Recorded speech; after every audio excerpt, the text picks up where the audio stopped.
એક પદ્ધતિ છે, સરાસરી અને પ્રમાણ વિચલનની પદ્ધતિ છે. પછી છે એ મેચિંગ ટેસ્ટ પણ છે. એવી રીતે પછી સમાંગ જૂથ પદ્ધતિ એ પણ પદ્ધતિ છે કે જેની અંદર છે જે ચલનું માપન કરવું હોય એની અંદર છે એ જૂથો સમાંગ હોય. માનો કે છોકરીઓ એ સમાન જૂથ છે, છોકરાઓ એ સમાંગ જૂથ કહેવાય છે. એ જે પદ્ધતિઓ છે અંકુશ મેળવવા માટે આંતરિક અંકુશ છે. એવી જ રીતે છે આંતરિક અંકુશ મેળવવા માટે સહવિચરણ પદ્ધતિ પણ એક છે કે આપણે જાણીએ છીએ કે આવી રીતે છે જૂથો બનાવવું અઘરું હોય. દાખલા તરીકે છે શિક્ષણની અંદર આવી રીતે એક વર્ગના જુદા જુદા ટુકડા કરી અને આપણે કાર્યવાહી કરીએ તો શાળા એ ઈચ્છે નહીં. એટલે આપણે માનો કે એક મહિના દિવસ છે આપણે અસર લાગુ પાડવીએ તો એક મહિના સુધી છે કોઈ શાળા પોતાના વર્ગોને આવી રીતે તોડે નહીં. એટલે આવી રીતે જૂથો બનાવવા કરતા એક છે સહવિચરણ પદ્ધતિ છે. સહવિચરણ પદ્ધતિ એ આપણા આંકડાશાસ્ત્રીય પ્રયુક્તિ છે, એનાલિસિસ ઓફ કોવેરાયન્સ, એના ઉપર આધારિત છે. એટલે જૂથો જે હોય પ્રયોગ પાત્રો જેવા હોય એવા એને કોઈ પણ પ્રકારનું પેલું રેન્ડમાઇઝેશન કે જોડકા કે આ રીતે આપણે કરવા કરતા જેવા હોય એવા જેટલા પાત્રો હોય બધા ઉપર અમલ કરી દેવામાં આવે અને પછી એના સાથે સાથે કોઈક એવો ચલ હોય કે જે આને અસર કરતો હોય. માનો કે આપણે અધ્યાપન પદ્ધતિનું માપન કરવાનું છે અને બાળકની સિદ્ધિ એટલે બાળક ભણી લીધા પછી એને કેટલું આવડ્યું કે નહીં એની અસરનું માપન કરવાનું છે. તો એના માટે એક સહચલ નક્કી કરવામાં આવે, બુદ્ધિ. તો બુદ્ધિ કસોટી લઈ લેવામાં આવે. આ બુદ્ધિ કસોટીના જે પ્રાપ્તાંક હોય એને સહચલ કહેવામાં આવે, કોવેરિયન્ટ કહેવામાં આવે. એટલે જે કોવેરિયન્ટ છે એ સહચલ છે જે સિદ્ધિ ઉપર બુદ્ધિની સાથે સાથે છે. એટલે બુદ્ધિ પ્રમાણે એમાં જે પાત્રોની અંદર તફાવત હોય એ નક્કી કરવામાં એક આંકડાશાસ્ત્રીય પ્રયુક્તિ છે સહવિચરણ પદ્ધતિ. એ એનો અમલ કરવામાં આવે. એટલે આપણું જે ડેટા એમને એમ લઈ લેવામાં આવે પણ ડેટા એનાલિસિસ જ્યારે કરવામાં આવે ત્યારે એનાલિસિસ ઓફ કોવેરાયન્સ એ ટેકનિકનો ઉપયોગ કરવામાં આવે તો આંકડાશાસ્ત્ર પેલું ડેટા ઉપર આપણે જે ચલની અસર માપવાના છીએ એને અલગ કરી બતાવે છે. એટલે સંશોધનમાં સમાયેલા જૂથોના પરતંત્ર ચલના માપોમાં જે તફાવતો હોય છે, અસર પેદા થતી હોય છે, એ તફાવતોને ધ્યાનમાં લઈને અંતિમ પ્રાપ્તાંકોના તફાવતો ઉપર જે સાર્થકતા નક્કી કરવામાં આવે છે. અને સાર્થકતા નક્કી કરવા માટે આ સહવિચરણ પૃથ્થકરણ એ અગત્યનો એક આંકડાશાસ્ત્રીય પ્રયુક્તિ છે. એ પણ આંતરિક રીતે કંટ્રોલ મેળવી શકાય છે. પછી સ્વનિયંત્રણ પદ્ધતિ છે. સ્વનિયંત્રણ પદ્ધતિની અંદર છે એ પ્રયોગ જે જૂથ હોય ને એક જ જૂથ ઉપર છે એ એક અસર માપવામાં આવે પછી એ જૂથ ઉપર બીજી અસર માપવામાં આવે. એટલે કે માવજત છે એક જ જૂથ ઉપર માપવામાં આવે ને પછી છે એનું એનાલિસિસ કરવામાં આવે. તો એ સ્વનિયંત્રિત પદ્ધતિ હોય છે. બાહ્ય નિયંત્રણ પણ મેળવવા માટે ભૌતિક ચલોને ઓળખીને અચળ બનાવવામાં આવે છે. એની અંદર પણ રેન્ડમ સેમ્પલિંગ અસર કરે છે. એક સંતુલન પદ્ધતિ છે, કાઉન્ટર બેલેન્સિંગ પદ્ધતિ છે કે જેની અંદર છે એ કોઈ પણ અસર છે જે જૂથ હોય એના અડધા ઉપર એક અસર લાગુ પાડવામાં આવે, બીજા અડધા ઉપર બીજી અસર લાગુ પાડવામાં આવે. એટલે એને કાઉન્ટર બેલેન્સિંગ સંતુલન કહેવામાં આવે છે. પછી બીજો ઘટક મેનિપ્યુલેશન છે. મેનિપ્યુલેશન એટલે કે સ્વતંત્ર ચલની અસરનો અમલ કરવો. એટલે માવજત લાગુ પાડવામાં આવતી હોય છે. મેનિપ્યુલેશન ની અંદર છે એ આપણે જે પ્રોગ્રામ બનાવ્યો હોય એ પ્રોગ્રામનો અમલ કરવામાં આવે છે. એટલે કે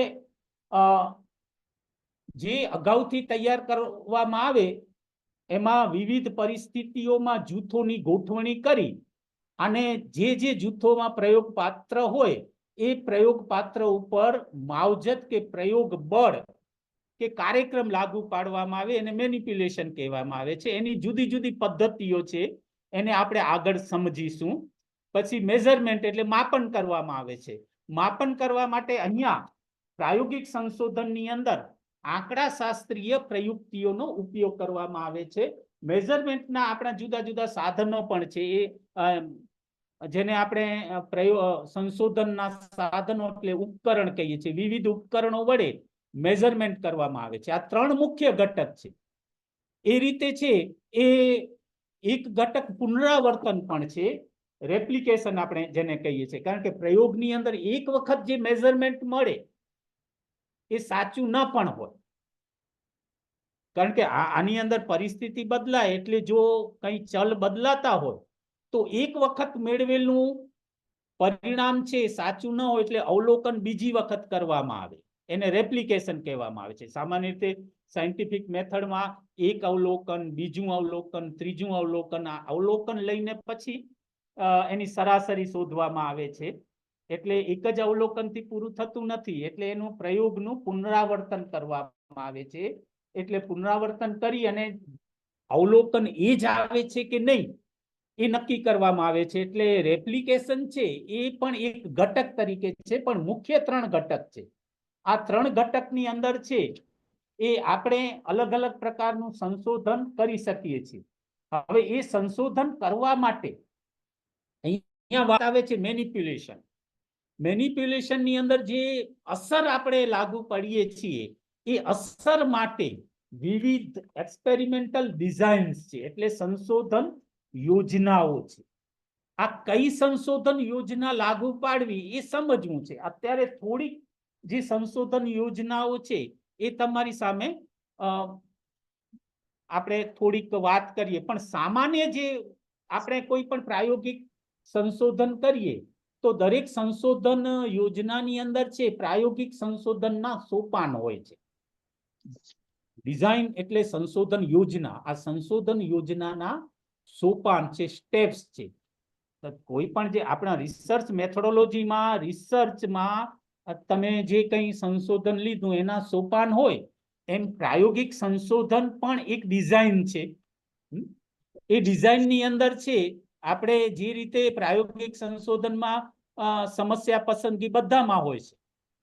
સંબંધિત સાહિત્યનો અભ્યાસ કરવો પડે છે, ઊંડાણપૂર્વક જે તમારે સંશોધન યોજના લાગુ પાડવી હોય એનું પણ વાંચન કરવામાં આવે અને સમસ્યાનું સ્પષ્ટીકરણ કરવામાં આવે છે. સમસ્યાના સ્પષ્ટીકરણથી આપ પરિચિત હશો.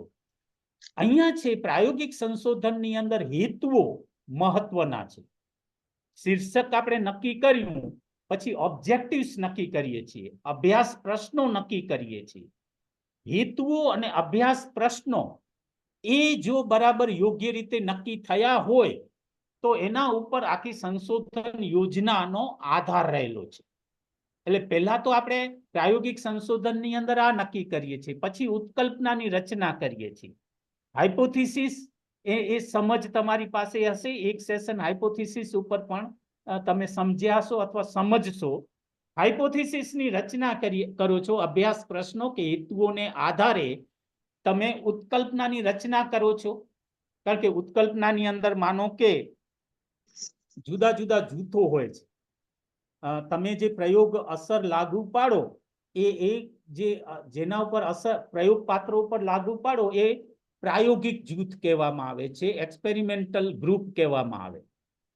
અને બીજી બાબત એવી હોય કે પ્રાયોગિક સંશોધન લાગુ એ જે માવજત લાગુ ન પાડીએ એટલે નિયંત્રિત જૂથ કહેવાય, કંટ્રોલ ગ્રુપ કહેવાય. આ નિયંત્રિત જૂથ અને કંટ્રોલ ગ્રુપ નક્કી કરવા પડે. એ ડિઝાઇનની અંદર હોય કે તમારે પ્રાયોગિક જૂથ નક્કી કરવાનું છે કે નિયંત્રિત જૂથ નક્કી કરવાનું છે. એ આપણે અગાઉ જેમ નક્કી કર્યું કે માનો કે રેન્ડમ સેમ્પલિંગ થી આ જૂથો બનાવીએ કે કોઈ પદ્ધતિથી જૂથો બનાવીએ, આ જૂથો નક્કી હોય, એ જૂથોની અંદર જે અસર લાગુ પાડીએ એ અસરને આધારિત આપણે ઉત્કલ્પના બાંધતા હોઈએ છીએ. ધારો કે તમારે છે એક પદ્ધતિ લાગુ પાડી, શિક્ષણની એક પદ્ધતિ પ્રાયોગિક જૂથ ઉપર લાગુ પાડી, હવે એ પદ્ધતિની અસર તપાસવા માટે બીજું જૂથ એવું બનાવવું પડે કે જેના ઉપર આ પ્રાયોગિક પદ્ધતિ લાગુ પાડીએ નહીં, અથવા તો જેના ઉપર છે એ અસર લાગુ પાડીએ નહીં. એક જૂથ ઉપર અસર લાગુ પાડીએ એટલે પ્રાયોગિક જૂથ, બીજા ઉપર અસર લાગુ ન પાડીએ એટલે નિયંત્રિત જૂથ.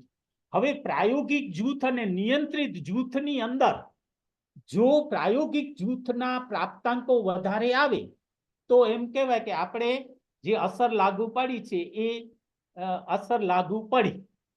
પરંતુ છે આપણી ધારણા એવી હોય છે, પહેલેથી અનુમાન નક્કી કરી લઈએ છીએ ચકાસણી માટે કે પ્રાયોગિક જૂથ અને નિયંત્રિત જૂથના સરાસરી પ્રાપ્તાંકો વચ્ચે કોઈ સાર્થક તફાવત નહીં હોય. એટલે આપણે પહેલા જે અસર લાગુ પાડતા પહેલા બે જૂથો બનાવ્યા, એ બે જૂથો સમાન છે. એટલે આપણે પહેલેથી છે એક ઉત્કલ્પના રચી લઈએ છીએ. આ ઉત્કલ્પના છે નલ હાઇપોથિસિસ છે કે પ્રાયોગિક જૂથ અને નિયંત્રિત જૂથના સરાસરી પ્રાપ્તાંકો વચ્ચે કોઈ સાર્થક તફાવત નહીં હોય. તમે કઈ રીતે ઉત્કલ્પના રચવી એ ઉત્કલ્પનાને સમજશો એટલે ખ્યાલ આવી જશે. એટલે આપણી યોજના અનુસાર જે હેતુઓ હોય, શીર્ષક નક્કી કર્યું હોય, અભ્યાસ પ્રશ્નો હોય, એના આધારે ઉત્કલ્પનાઓ રચાય છે અને પછી ઉત્કલ્પનાની ચકાસણી થાય છે. એટલે આપણે ઉત્કલ્પના રચવી પડે, પછી પ્રાયોગિક જૂથ, નિયંત્રિત જૂથ, આપણા હેતુઓ, એના આધારે ચલોની વ્યાખ્યા કરી અને એની ઓળખ કરવી પડે, ચલોને વ્યાખ્યાયિત કરવા પડે, કયો સ્વતંત્ર ચલ, કયો પરતંત્ર ચલ, કયો અંકુશિત ચલ, કયો છે એ એવો ચલ હોય કે આંતરવર્તીય ચલ હોય, પરિવર્તક ચલ હોય, જુદા જુદા પ્રકારના ચલો હોય છે જે જુદી જુદી અસર જુદી જુદી રીતે અસર કરતા હોય છે. તો એ ચલોની ઓળખ કરવી એક સોપાન છે આનું. પછી માવજત એટલે કાર્યક્રમની સંરચના કરવી. કાર્યક્રમની સંરચના કરવી એટલે આપણે જે અસર લાગુ પાડવી છે, મેં તમને આગળ કીધું કે કાર્યક્રમ અધ્યાપન પદ્ધતિ હોય, વર્ક એફિશિયન્સી હોય, જાગૃતિલક્ષી કાર્યક્રમ હોય, સોફ્ટવેર બનાવ્યો હોય, સાધન બનાવ્યું હોય, કંઈ પણ રચના કરી હોય અને એની અસર લાગુ કરીએ છીએ. તો ચોથું સોપાન એ છે કે કાર્યક્રમની સંરચના, જે માવજત લાગુ પાડવાના છો એ સંરચના, એ પણ અહીંયા છે મહત્વનું પરિબળ છે કે તમે જે પ્રોગ્રામ બનાવો છો, જેના આધારે પ્રક્રિયા કરવાની છે, કાર્યવાહી કરવાની છે, પ્રયોગ કરવાનો છે, તો એ પ્રોગ્રામ મહત્વનું છે. એ પ્રોગ્રામ બનાવવું એ આખું સોપાન છે. કારણ કે આપણે જાણીએ છીએ કે કોઈ પણ પ્રોગ્રામ આપણે આપણી રીતે બનાવતા નથી. એ પ્રોગ્રામ છે યોગ્ય હોવો જોઈએ, એ પ્રોગ્રામ એને અસર કરતો હોવો જોઈએ. તો એ પ્રોગ્રામની રચના કરવામાં આવે છે, એની પણ ચોક્કસ પ્રકારનું પદ્ધતિ છે. પછી ઉપકરણ, પેલું પ્રોગ્રામ છે, અહીંયા જે ઉપકરણ છે માપન ઉપકરણ હોય છે, જે પ્રોગ્રામ બનાવી પછી જે પરતંત્ર ચલ ઉપર જે અસર માપવાની છે, અસર માપવાનું સાધન એટલે ઉપકરણ, રિસર્ચ ટૂલ. આ ટૂલ બનાવવું એ પણ એક પ્રક્રિયા છે. કેવી રીતે ટૂલ બનાવવું એના પગથિયાઓ છે. પછી છે આવે છે આ કાર્યક્રમ અને ટૂલનો ઉપયોગ કેવી રીતે કરશો, તો આખી પ્રાયોગિક યોજના તૈયાર કરવી પડશે. અહીંયા આપણે રિસર્ચ ડિઝાઇન એની અલગ અલગ વાત પણ કરીશું આગળ. એ રિસર્ચ ડિઝાઇન તૈયાર કરવી પડે છે. અહીંયા આગળ વાત કરી કે આપણે પ્રાયોગિક જૂથ, નિયંત્રિત જૂથ, આવા જૂથો બનાવવા માટે સેમ્પલિંગ કરવું પડે છે. એટલે વ્યાપ વિશ્વમાંથી નમૂનાની પસંદગી, એ તમે જાણો છો. અહીંયા વાત આવે છે નિયંત્રિત પરિસ્થિતિ પેદા કરવી એટલે અંકુશ મેળવવો, કંટ્રોલ મેળવવો. પરિસ્થિતિ ઉપર કંટ્રોલ મેળવવો એટલે એક કૃત્રિમતાની રીતે છે આપણે કંટ્રોલ મેળવીએ છીએ. મેં વાત આગળ કરી કે ભૌતિક કે વિજ્ઞાનોની અંદર પ્રયોગો કરવા, એમાં કંટ્રોલ મેળવી શકાય. દાખલા તરીકે છે તમારે ખાતરની અસર તપાસવી છે, તો છોડ ઉપર ખાતરની અસર તપાસવા માટે પહેલા તો છોડ સરખા હોવા જોઈએ, બરાબર. નાના નાના જે છોડ છે એક જ પ્રકારના, એક જ જાતિના, એક સરખા હોય તો એ સરળ છે કે આપણે એ પસંદ કરી શકીએ. જમીન સરખી હોવી જોઈએ, બધાની એક જ જમીનમાં વાવેલા હોવા જોઈએ, જમીનમાં વેરિએશન ના હોવું જોઈએ, કારણ કે એ ચલ છે એ અવરોધક છે, બરાબર. પછી છે એને એના ઉપર છે પ્રકાશ સરખી રીતે પડવો જોઈએ. તો આ બધી બાબતો છે, એના ઉપર આપણે અંકુશ મેળવી અને પછી છોડને ખાતર આપીએ અને બીજા છોડને ખાતર ન આપીએ અને પછી એની વૃદ્ધિનું માપન કરીએ તો એ સરળ છે. પણ આપણા જેને આપણે માનવ વિદ્યાઓ કહીએ છીએ, ભાષા હોય, શિક્ષણ હોય, સામાજિક વિજ્ઞાનો હોય, આ બધાની અંદર અંકુશ મેળવવો, કારણ કે એની અંદર પ્રયોગ પાત્રો એમાં માનવ હોય છે, બરાબર. તો બાળકો હોય કે માનવ હોય કે કામદારો હોય કે મહિલાઓ હોય કે પુરુષો હોય, આ બધા ઉપર કંટ્રોલ મેળવવો, એટલે એના ચલોને પેલા આપણે ઓળખ્યા હોય, એવી રીતે નમૂનો પસંદ કર્યો હોય તો જૂથ બનાવીને બાકીના ચલોને અચળ કરી દઈએ. જેમ સરખી જમીન, સરખા છોડ, સરખું વાતાવરણ એ અચળ છે, એવી રીતે અહીંયા અંકુશ મેળવવો એ એક સોપાન છે. પછી માવજતનો અમલ કરવો, એટલે આગળ જે વાત છે કે માવજતનો આપણે અમલ કરીએ છીએ ને એ આગળ જે સોપાનો આપણે જોયા. તો હવે જે પછી આગળ જે પ્રક્રિયા થાય ને છેલ્લે આપણે તારણ ને અર્થઘટન મેળવીએ ત્યાં સુધી થાય. અહીંયા જે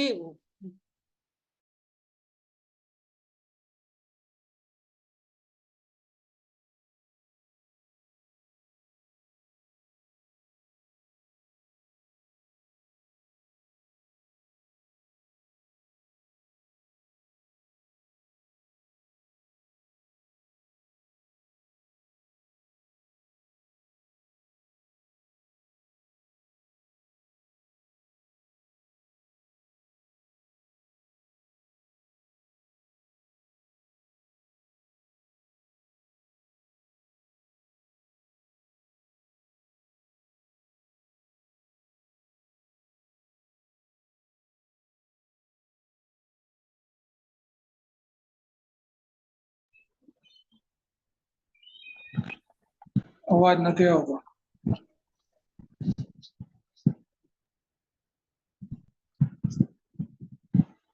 આજે લાગે છે કનેક્ટિવિટી ઇશ્યુઝ સર પાસે ઘણા જ છે. મુન્દ્રામાં લાઈટ આવજા કરે છે, એના કારણે સાહેબનું કનેક્શન તૂટી જાય છે. અને ભુજમાં બી એવું જ છે મેડમ, ભુજમાં બી લાઈટ આવજા કરે છે. અત્યારે નથી અમારી પાસે લાઈટ. હા, હવે આપણે ઓનલાઈનમાં આટલી ટેકનિકલ ઇશ્યુઝ તો રહેશે, આપણે વેઇટ કરીએ, કારણ કે એટલા સિનિયર ટીચર એફર્ટ આપણા માટે કરતા હોય તો આપણે વેઇટ કરશું. બાકી હવે લાસ્ટ હાફ એન અવર છે તો જોઈએ, હવે સર આવે તો પછી સાંભળીશું, અને જો એમને ઇશ્યુઝ થશે તો પછી એમને પીપીટીની રિક્વેસ્ટ કરીએ.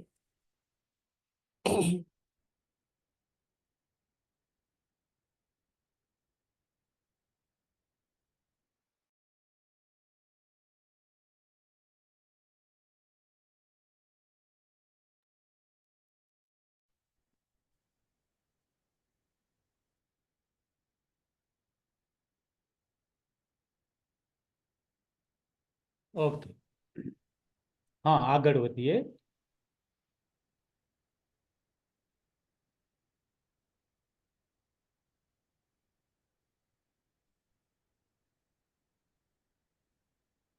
જી સર. હા, તો ઓકે, તો અહીંયા જે વાત હવે આગળ વધારીએ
હું સરને રિક્વેસ્ટ કરું ફોન કરીને કે પીપીટી શેર કરી આપે, કારણ કે ઇશ્યુઝ કદાચ બંને પક્ષે થાય છે.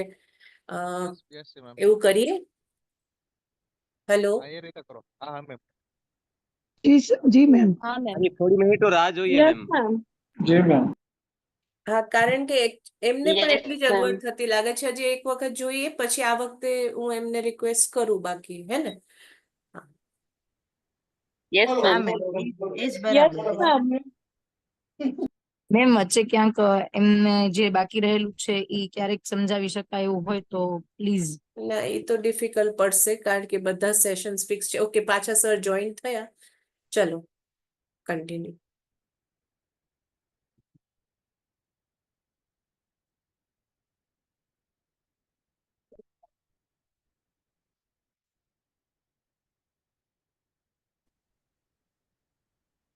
Hello sir.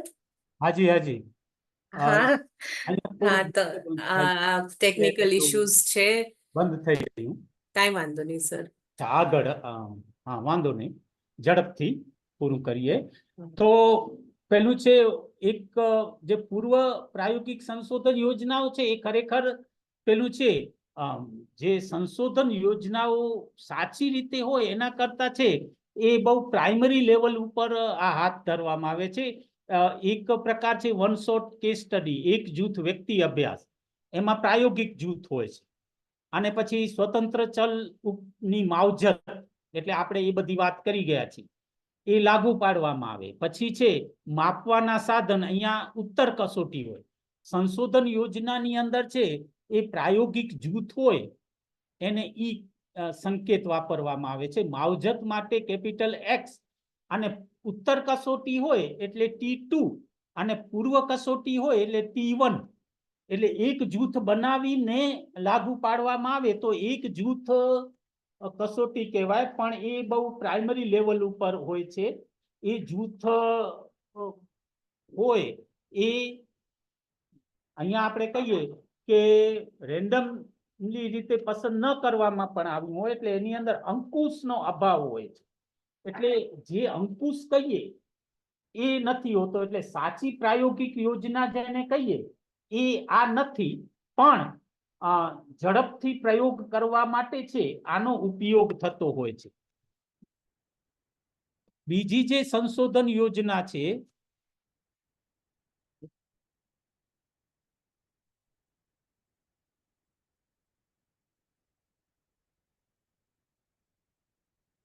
એની અંદર ટુ ગ્રુપ સ્ટેટિક ડિઝાઇન છે. એની અંદર છે પૂર્વ કસોટી હોય છે અને ઉત્તર કસોટી હોય છે. સ્થિર યોજના એટલે પૂર્વ કસોટી અને ઉત્તર કસોટી હોય છે. એની અંદર બે જૂથ હોય છે. જેવી રીતે મેં તમને કહ્યું કે માનો કે એક ખાતર આપીએ એવું છોડ અને ખાતર ન આપીએ એવું છોડ. ખાતર આપીએ એટલે જેના ઉપર અસર લાગુ પાડવામાં આવે છે, એટલે પ્રાયોગિક જૂથ, અને ખાતર ન આપીએ એટલે એ નિયંત્રિત જૂથ. એવી જ રીતે આપણે આપણો એક જૂથ હોય જેના ઉપર પ્રયોગનો અમલ કરીએ, એટલે કે આપણે જે પ્રોગ્રામ બનાવ્યો હોય, સોફ્ટવેર બનાવ્યો હોય,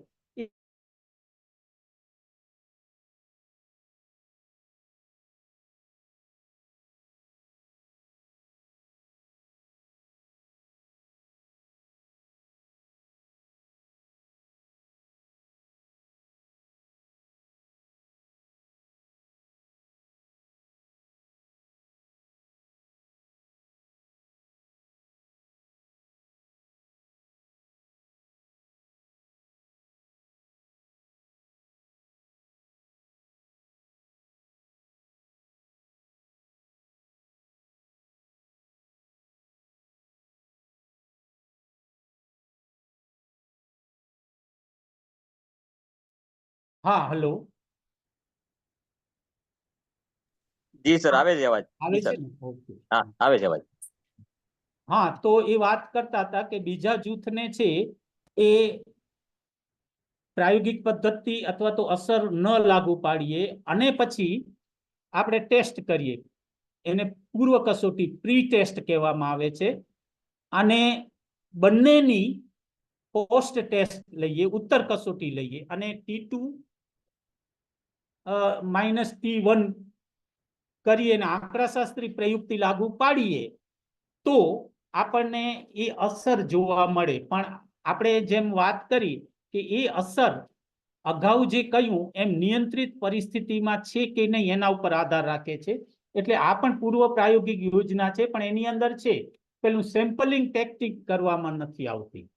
હવે જે બીજો વિભાગ કયો કે પૂર્ણ પ્રાયોગિક યોજના, 2 group random allocation only post test.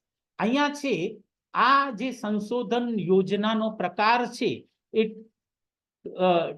જેને પૂર્ણ પ્રાયોગિક યોજના કહેવામાં આવે છે, ટ્રુ એક્સપેરિમેન્ટલ ડિઝાઇન કહેવામાં આવે છે. એની અંદર એક પહેલો જે પ્રકાર છે 2 જૂથ આકસ્મિક પાત્રો, માત્ર ઉત્તર કસોટી, પૂર્વ કસોટી લેવામાં નહીં આવે.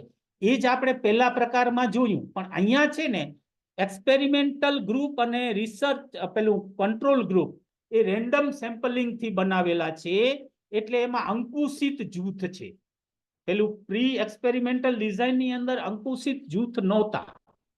અહીંયા છે એ પાત્રો રેન્ડમલી સિલેક્ટ કરવામાં આવે છે અને એની અંદર છે એ સ્વતંત્ર ચલ તરીકે જે પણ આગળ આપણે વાત કરી એ માવજત લાગુ પાડવામાં આવે અને પછી છે એ બંનેની કસોટી લેવામાં આવે. એક્સપેરિમેન્ટલ ગ્રુપ અને નિયંત્રિત જે કંટ્રોલ ગ્રુપ એની કસોટી લેવામાં આવે અને કસોટીને આધારે નક્કી કરવામાં આવે કે એની અસર કેટલી પડી. બરાબર. હવે આની અંદર છે એ પણ બરાબર છે, પણ અહીંયા છે કેટલીક વખત એવું હોય છે કે જૂથ ઉપર છે એ અગાઉથી કેટલાક તફાવતો હોય છે. એ અગાઉથી રહેલા તફાવતો આપણે નક્કી કરી શકતા નથી, કારણ કે પોસ્ટ ટેસ્ટ છે. એટલે બીજો પ્રકાર એવો છે કે અહીંયા આ પ્રકારની અંદર છે જે પેલા ગ્રુપની અંદર રેન્ડમલી સિલેક્ટ કર્યા હતા, પછી છે મેચિંગ એલોકેશન કરીને 2 જૂથ જોડકા પાત્રો, માત્ર ઉત્તર કસોટી. અહીંયા છે જે ગ્રુપ બનાવવામાં આવે છે પ્રાયોગિક જૂથ અને નિયંત્રિત જૂથ. પ્રાયોગિક જૂથ એક કરતા વધારે હોય, પણ એ મેચિંગ ગ્રુપ હોય છે, એટલે જોડકા પાત્રો હોય છે. જોડકા એટલે શું એ આપણે અગાઉ શીખી ગયા. ડિઝાઇન એની એ જ, પણ જે નિયંત્રણ કરવાની પરિસ્થિતિની અંદર પેલો જે પ્રકાર છે રેન્ડમાઇઝ સિલેક્શન, એટલે રેન્ડમ સેમ્પલિંગ નો ઉપયોગ કર્યો. અહીંયા મેચિંગ ટેસ્ટ નો ઉપયોગ કર્યો, મેચિંગ એલોકેશન એટલે જોડકાનો ઉપયોગ કર્યો. સામાન્ય રીતે આટલા જોડકા આપણને મળતા નથી, એટલે સામાન્ય રીતે પ્રાયોગિક સંશોધનમાં આ જોડકા કસોટી ટ્વિન્સ મળે નહીં. કેટલાક અભ્યાસો એવા હોય છે કે જેની અંદર આની જરૂર હોય પણ એ મળે નહીં. ટ્વિન્સ તરીકે છે કોઈક એના લક્ષણો સમાન બનાવીને પણ કરવામાં આવે. એટલે આનો ઉપયોગ છે એ જો આ પાત્રો મળે તો થાય, નહીં તો છે એ થતો નથી. એટલે આ પણ એક પ્રકારની ડિઝાઇન છે. પછી pre test post test random allocation, બરાબર. એટલે આકસ્મિકરણ કરી અને જૂથ બનાવીએ, પ્રાયોગિક જૂથ બનાવીએ. જેમ કે છે એ અધ્યાપન પદ્ધતિ એકને લાગુ પાડીએ અને બીજાને લાગુ ન પાડીએ. જેને લાગુ પાડીએ એ એક્સપેરિમેન્ટલ, લાગુ ન પાડીએ એને કંટ્રોલ, કારણ કે એના ઉપર અસર નથી. લાગુ પાડી હવે એની અંદર છે એ રેન્ડમ સેમ્પલિંગ કરવું પડે, કારણ કે અંકુશ તમે કેટલો મેળવો છો તો જ છે પરિસ્થિતિને નિયંત્રણ કરવું થઈ શકે. એટલે આપણે જો અંકુશ મેળવી શકીએ તો આ પદ્ધતિની અંદર છે એ સારી રીતે કહી શકાય કે આપણને પરિણામ મળી શકે. એટલે ટ્રુ એક્સપેરિમેન્ટલ આ ડિઝાઇન છે કે 2 જૂથ આકસ્મિક પાત્રો, પૂર્વ કસોટી, ઉત્તર કસોટી યોજના. પહેલા છે પ્રી ટેસ્ટ લેવામાં આવે, પછી માવજત લાગુ પાડવામાં આવે એ માત્ર એક્સપેરિમેન્ટલ ગ્રુપ ઉપર, અને પછી છે ઉત્તર કસોટી એટલે પોસ્ટ ટેસ્ટ લેવામાં આવે. અને આંકડાકીય પ્રયુક્તિઓ, એના માટે જુદી જુદી આંકડાકીય પ્રયુક્તિઓ છે કે અહીંયા છે સરાસરીનો તફાવત માપવાનો છે. 2 જૂથો છે તો ટી ટેસ્ટ નો ઉપયોગ કરીએ, અથવા તો એનોવાનો પણ અહીંયા છે ઉપયોગ કરી શકીએ. પણ તમારા જે ચલની કક્ષાઓ કઈ કઈ છે એના ઉપર આધાર રાખે છે કે તમે આના માપન માટે કઈ કઈ કસોટીઓનો ઉપયોગ કરશો. તો આ પણ પૂર્ણ પ્રાયોગિક યોજનાનો એક પ્રકાર છે કે જેની અંદર છે એ આકસ્મિક પાત્રો નક્કી કરી શકીએ છીએ. હવે પૂર્ણ પ્રાયોગિક યોજનાની અંદર અહીંયા છે એ એક પ્રકાર એવો છે કે જેની અંદર છે એ આપણા જૂથ એક કરતા વધારે હોય. એની અંદર 4 ગ્રુપ બનાવવામાં આવે છે. 4 ગ્રુપ બનાવીને પેલું પ્રાયોગિક યોજના લાગુ પાડવામાં આવે છે. હવે આનો અર્થ એ છે કે જો માનો કે આપણે આગળ જોયું ને કે 2 જૂથ હોય એને બદલે છે 2 ને બદલે પ્રાયોગિક નિયંત્રિત જૂથ ન હોય પણ 4 જૂથ બનાવીને 2 જૂથો ઉપર પૂર્વ કસોટી લાગુ પાડવામાં આવે. આ પૂર્વ કસોટી જેના ઉપર લાગુ પાડવામાં આવે એમાં એક જૂથને માવજત લાગુ પાડવામાં આવે. 2 જૂથો ઉપર પૂર્વ કસોટી લાગુ પાડવામાં ન આવે પણ એમાં એક જૂથ ઉપર માવજત લાગુ પાડવામાં આવે. એટલે અહીંયા આગળ જે વાત કરી પૂર્વ કસોટી ઉત્તર કસોટી પણ આવી જાય, એક જૂથ પણ આવી જાય, પ્રી ટેસ્ટ પોસ્ટ ટેસ્ટ પણ આવી જાય અને કંટ્રોલ ગ્રુપ પણ આવી જાય. એવી રીતે 4 જૂથ બનાવીને આ પ્રયોગ હાથ ધરવામાં આવે છે. આ અંકુશ જ્યારે વધુ અંકુશ મેળવવું હોય, જ્યારે સંશોધકને એમ લાગે કે કેટલાક ચલો એવા છે કે જે એમાં પરિવર્તક છે, એમાં ફેરફાર લાવી શકે છે, આંતરિક જે પરિવર્તન કરે છે, કેટલાક ચલો છે આંતરવર્તીય ચલો છે, એવા જુદા જુદા જો ચલો હોય તો આપણે જે ગ્રુપો બનાવેલા હોય એ ગ્રુપોને અલગ અલગ રીતે જૂથ બનાવીને આપણે એ ડિઝાઇન બનાવી શકીએ છીએ અને પ્રયોગ કરી શકીએ છીએ. પણ એની અંદર જુદા જુદા જૂથો બનાવવા અને પ્રયોગ કરવો એ થોડીક જટિલ બાબત છે. પણ એ જરૂરી છે કે પરિસ્થિતિ જો આપણા નિયંત્રણમાં ન આવતી હોય તો આ ડિઝાઇનનો ઉપયોગ કરવામાં આવે છે. પછી પૂર્ણ પ્રાયોગિક યોજનાની અંદર છે આ જે આપણે પદ્ધતિ છે કે જેની અંદર પહેલા છે એ બધા જૂથો સરખા હતા. બધા જૂથોને છે એ આપણે પસંદ કરેલા પણ નમૂના પસંદગીની રીતે પસંદ ન કરેલા. પહેલી જે પ્રયુક્તિ છે એ સોલોમન આકસ્મિક 4 જૂથો યુક્ત પદ્ધતિ હતી જેની અંદર છે જૂથોને છે પસંદગી છે એ કરેલી પણ એને 2 ને પૂર્વ કસોટી અને 4 ને ઉત્તર કસોટી લાગુ પાડી, 2 ને માવજત લાગુ પાડી. હવે આપણો એવો ડિઝાઇન બનાવી શકાય છે કે જ્યારે એક કરતા વધારે ચલોની અસર માપવી હોય ત્યારે છે એ આપણા જે સ્વતંત્ર ચલ છે 2 કે તેથી વધુ હોય. દાખલા તરીકે છે શિક્ષણ પદ્ધતિની વાત કરું તો શિક્ષણ પદ્ધતિઓ અનેક છે.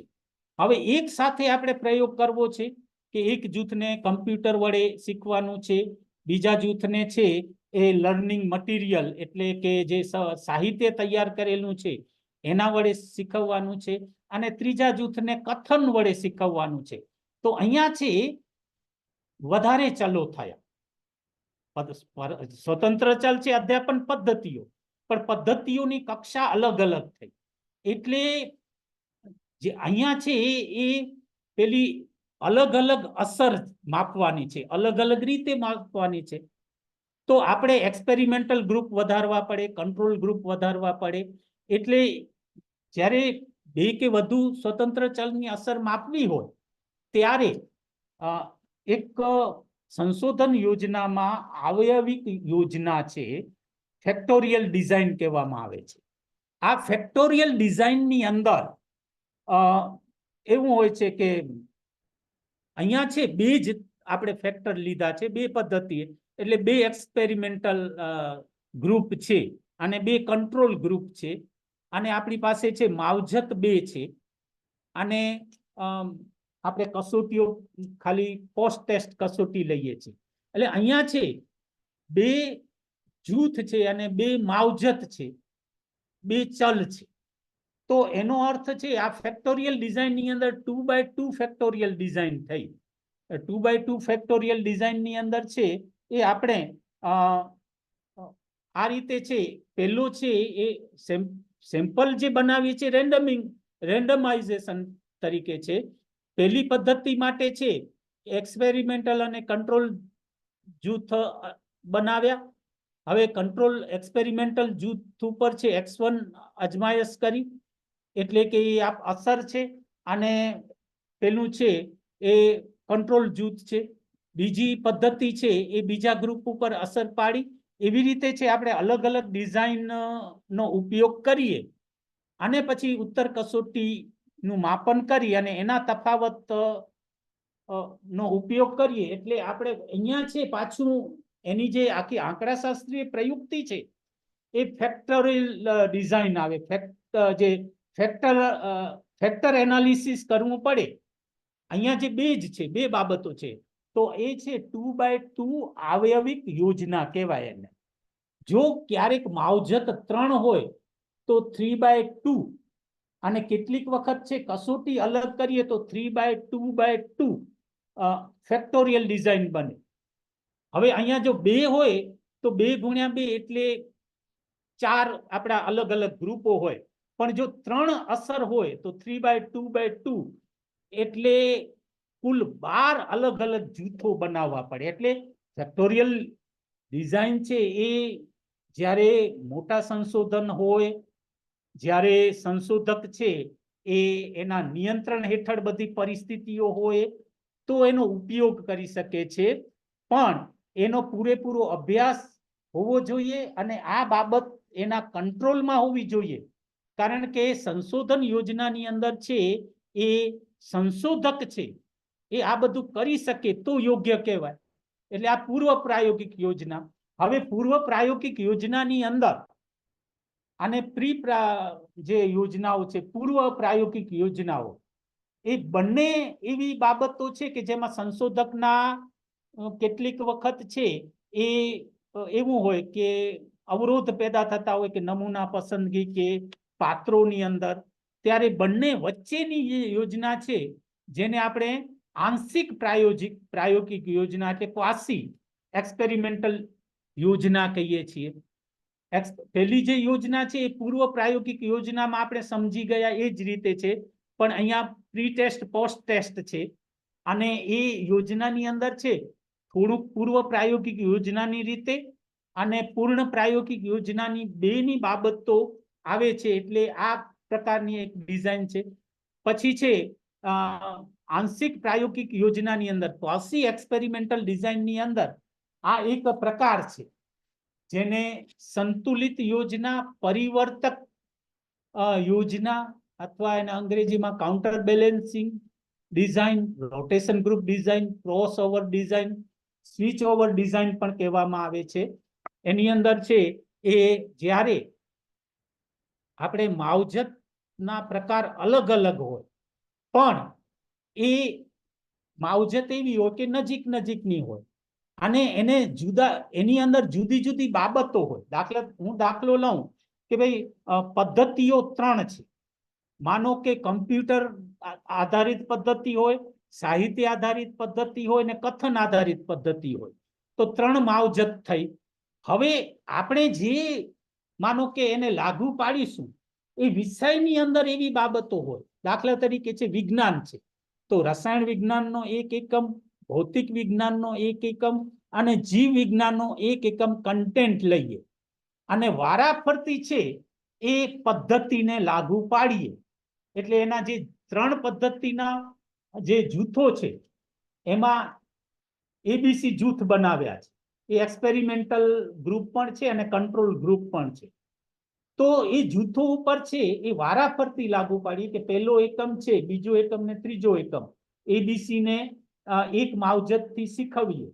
પછી બીજી માવજત પ્રથમ એકમમાં માનો કે પેલા કમ્પ્યુટર આધારિત છે એ એક જૂથને શીખવીએ, બીજા જૂથને છે એ આપણે સાહિત્ય આધારિત શીખવીએ ને ત્રીજા જૂથને છે એ કથન આધારિત શીખવીએ. તો એક એકમમાં 3 માવજત લાગુ પડે છે, 3 માનો કે પદ્ધતિ આવે છે.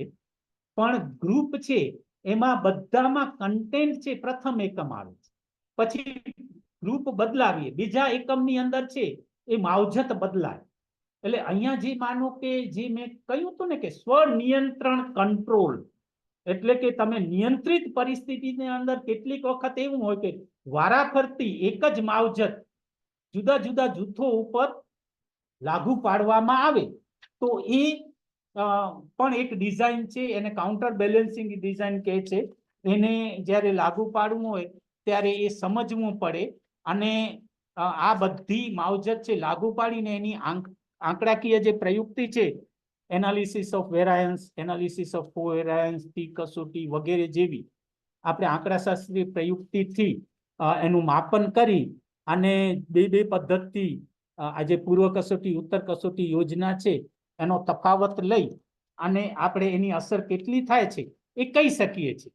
આ રીતે છે જુદી જુદી જે યોજનાઓ છે, યોજનાઓ દ્વારા આપણે આ પ્રાયોગિક સંશોધન કરી શકીએ છીએ. પણ તમારા વિષયની અંદર છે કઈ બાબત લાગુ પડી શકે છે એ જરૂરી છે. કારણ કે આપણે જે પદ્ધતિનો ઉપયોગ કરીએ છીએ એની અંદર કેટલાક જે છે આપણા કંટ્રોલની અંદર હોવું જોઈએ.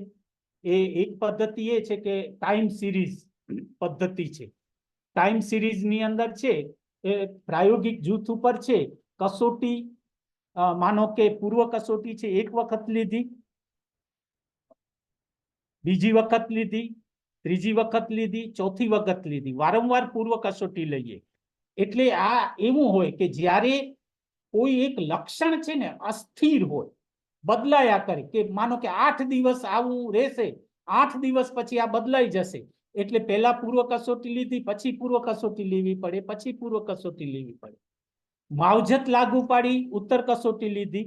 એવી રીતે છે વધુ પૂર્વ કસોટી ને વધુ ઉત્તર કસોટી સમય પ્રમાણે, ક્રમ પ્રમાણે લેવામાં આવે તો એને ટાઈમ સિરીઝ કહેવામાં આવે. એમાં એક જૂથ હોય તો એ રીતે, અને એકથી વધારે જૂથ હોય તો પ્રાયોગિક જૂથ અને ઉત્તર અંકુશિત જૂથ હોય, એટલે એમાં પૂર્વ કસોટી ને ઉત્તર કસોટી હોય. પણ આ એવી પરિસ્થિતિની અંદર કે માનો કે વલણ છે, એટીટ્યુડ છે, એવું લક્ષણ છે કે બદલાયા કરે છે, તો જેની જે લક્ષણની ના માપનની અંદર સાતત્ય ઓછું હોય, કન્ટિન્યુટી ન હોય, તેના પર માવજતની અસરકારકતા તપાસવા માટે આ પ્રકારની યોજના ઉપયોગી છે અને એના ઉપર અંકુશ લાવી શકાય છે. આ બધું કરવા પાછળનો હેતુ છે અંકુશ લાવવું. કારણ કે પ્રાયોગિક સંશોધન યોજનાનું પેલું છે કે તમે જે ટ્રીટમેન્ટ, જે કાર્યક્રમ, જે અસર એ તમારા હાથની અંદર છે, તમે એનો અમલ કરી શકો છો, યોગ્ય રીતે એનો અમલ કરી શકતા હો તો એ પ્રકારની ડિઝાઇન આપણે પસંદ કરી છે. એટલે પ્રાયોગિક સંશોધન યોજનાના આધારો છે. પછી અંકુશ લાવી શકો છો, પર્યાપ્ત રીતે અંકુશ તમારા હાથમાં હશે તો એ પ્રકારની યોજના પસંદ કરવી પડે છે. એની પ્રમાણભૂતતા પણ નક્કી કરવી પડે. પ્રમાણભૂતતા ઉપર આપણે જો પ્રાયોગિક સંશોધનમાં આંતરિક પ્રમાણભૂતતા અને બાહ્ય પ્રમાણભૂતતા એની ટેકનિક છે. આંતરિક પ્રમાણભૂતતાની ટેકનિક કે એ જ રીતે બાહ્ય પ્રમાણભૂતતાની ટેકનિક છે. એની અત્યારે ચર્ચા કરતા નથી. જે સંશોધક છે એ જે હાથ ધરે પણ એની જે વેલિડિટી છે એ પેલું આધાર છે. વેલિડ તમારું જે સંશોધન છે, પ્રાયોગિક સંશોધનને કેટલાક લોકો છે કે આ પેલી અઘરી, કૃત્રિમ અને અવાસ્તવિક સંશોધન યોજના છે, એટલે મોટા ભાગે એ કોઈ હાથ ધરતા નથી. એનું કારણ છે કે એને પ્રમાણભૂતતા, વેલિડિટી નક્કી કરવી પડે. તમે છે એમને સંશોધન હાથ ધરો અને એ વેલિડ ન હોય, બધી બાબતો છે, બધી બાબતોની ખરાઈ કરવી પડે, એની વેલિડિટી તપાસવી પડે. એની અલગ અલગ ટેકનિક છે, એના ઉપર વાત કરતા નથી, પણ એ તપાસી શકીએ તો કરી શકીએ છીએ. એટલે અહીંયા મારો વાત કરવાનો હેતુ એ છે કે તમારા હાથમાં જે હોય એ રીતે સંશોધન યોજના નક્કી કરી શકો છો. તમારી સામે મેં આ બાબત અત્યારે રજૂ કરી છે. માત્ર અહીંયા જો વાત કરવા જઈએ તો ઘણું બધું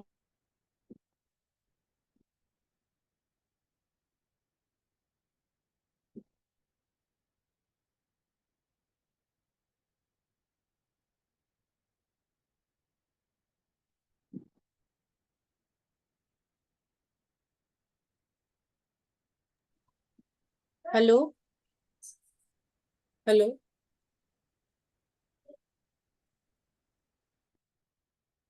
એમનું નેટવર્ક ગયું લાગે છે પાછું.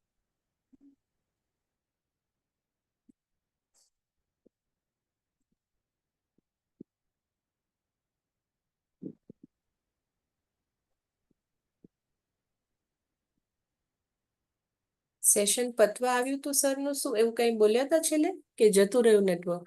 ઓકે જતું હા, રહ્યું એમ network. ને. તમારું અવાજ અહીંયા- આવે છે, હવે આવે છે સર અવાજ. ઓકે, આવે છે. ઓકે. હાલો. જોડાઈ ગયા સર. અહીંયા આપણી સેશનનો સમય પૂરો થાય છે. અહીંયા હેતુ એ જ છે કે તમે તમારી જે ફેકલ્ટી હોય એની અંદર પણ અને અત્યારે વિષય હોય ત્યારે પણ એનો ઉપયોગ કરવા માટે વિચારી શકો છો, ડિઝાઇન બનાવી શકો છો. પણ જે વાત કરી કે એને બહુ જ ઊંડાણપૂર્વક સમજવાની જરૂર છે. મેં થોડોક પ્રયાસ કર્યો આપની સમક્ષ આ વાત મૂકવાનો અને ફરીથી સતત છે એ મેં આ બાબતો રજૂ કરી એ સમયની અંદર. આપણી પ્રશ્નોત્તરી કે એ અત્યારે થઈ શકી નહીં, સમય છે પૂરો થાય છે. પણ તે છતાં કોઈને પણ કંઈ જાણવું હોય તો મેં શરૂઆતમાં મારા નંબર આપ્યા છે. ડિઝાઇન વિષયક બાબતો હોય, પોતાની સંશોધન યોજના અંગેનું કંઈ પણ માર્ગદર્શન હોય તો એ હું આપીશ. પ્રશ્નોત્તરી હોય તો એ પણ આપણે કરી શકીએ. પણ અહીંયા છે સેશન પૂરું થાય છે. Over to madam Shitalben. Thank you sir. થોડી ટેકનિકલ ડિફિકલ્ટીઝ મેં પણ આપણે સેશન પૂરું કર્યું સારી રીતે અને સ્ટુડન્ટ્સને એક ડેફિનેટલી ટેકનિકલ વિષય પર વાત કરી.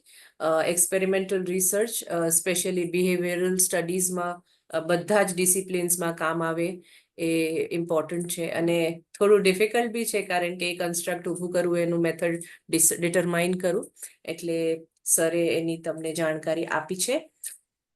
Anyone wants to say anything? આપણી પાસે 1-2 મિનિટ છે. કોઈને કંઈ શેર કરવું હોય તો. નમસ્તે મેમ. હાલો. હા જી બોલો. નમસ્તે ma'am.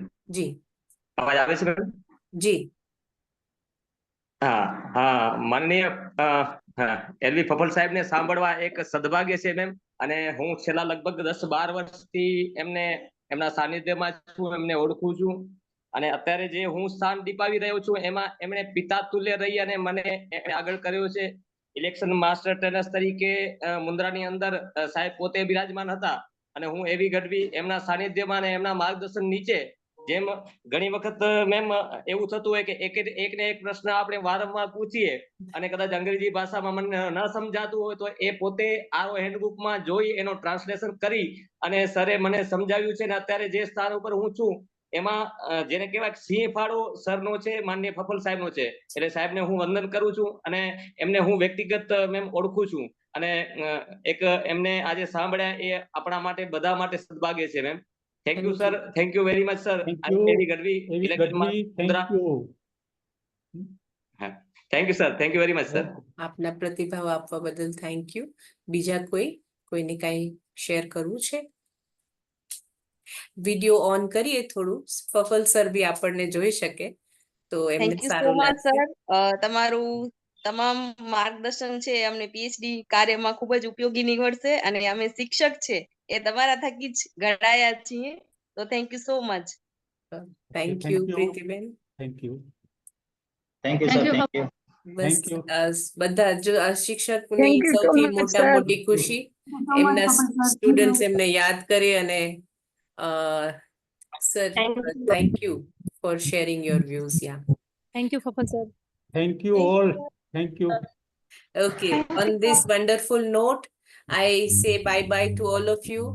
And tomorrow, law faculty Thank you, will sir. take over Okay, thank you. for the next sessions. મારા જેટલા વિડીયો રેકોર્ડેડ છે એમાં 1-2માં કદાચ પાવર ફેલિયર અથવા કોઈક નેટ કનેક્ટિવિટીના કારણે હાફ વે વિડીયો હોય તો 2 સેશનમાં રેકોર્ડ કરવાની કોશિશ કરી છે અને મેં મેલ કરી દીધું છે એટલે એ લોકો પહેલા પણ તમને રેકોર્ડેડ વિડીયો મૂકતા હતા એ આ મૂકશે. બાકી all the best. Thank you for being such a wonderful audience. And નમસ્તે ફફલ sir. Thank you very much. તમે Thank તમારો you ટાઈમ very much, આપ્યો. Sitalben. Thank you. Thank you all participants. Bye Thank bye you, sir. Thank you. Thank you, sir. Bye, sir. Thank you so much, Okay. Sheetal ma'am. અરે you, sir. Welcome Thank you, welcome Sheetal bye ma'am. Bye bye bye Bye. હવે હું Thank you, recording Sheetal બંધ કરું છું